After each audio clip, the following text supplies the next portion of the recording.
la décentralisation est effectivement indispensable à un pays moderne. D'ailleurs, tous les grands pays démocratiques sont décentralisés, voire même fédéraux. Et on voit en Allemagne notamment l'efficacité industrielle.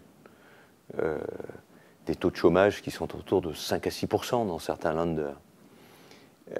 Et des leçons de lutte contre la désindustrialisation exceptionnelles.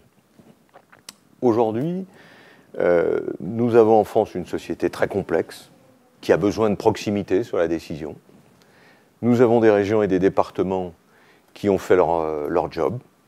Regardez où en sont les lycées professionnels, les TER que les régions ont ressuscités, mais c'est le cas aussi des collèges, de la répartition des maisons de retraite. On sait statistiquement que depuis 30 ans, depuis la décentralisation, les inégalités territoriales ont diminué.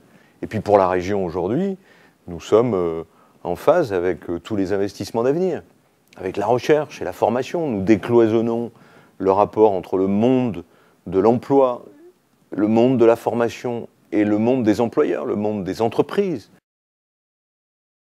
Moi, je verrais deux grandes compétences.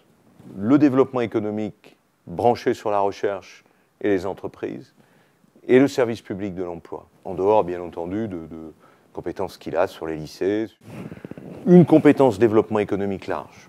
La recherche, bien entendu, parce que la recherche finalisée, c'est l'emploi de demain dans une région, c'est son attractivité. Et on voit bien que les régions qui ont investi massivement dans la recherche gagnent les appels à projets du grand emprunt. Et puis je pense qu'il y a le problème de l'emploi aussi. Pourquoi l'emploi ?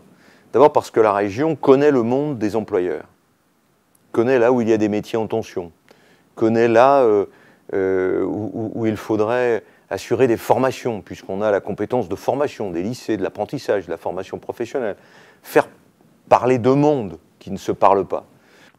Peut-être faut-il aller au niveau des universités, dans la même relation que nous avons avec les lycées.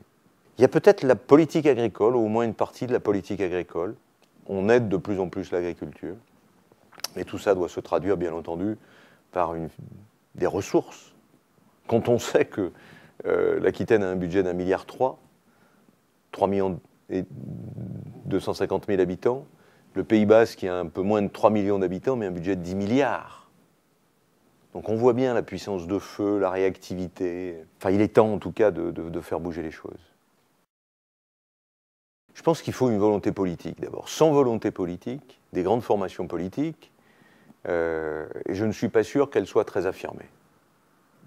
Je le dis franchement. Il me semble que le Parti socialiste va franchir une étape en disant qu'il faut régionaliser la France. Je pense que l'UMP est tellement crispé sur un État qui est redevenu jacobin.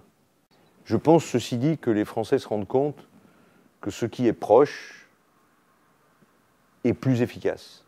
La France a besoin de ses régions et de ses départements, comme de ses collectivités, et il faut vraiment qu'il y ait une réforme de rupture sur la décentralisation dans les mois qui viennent.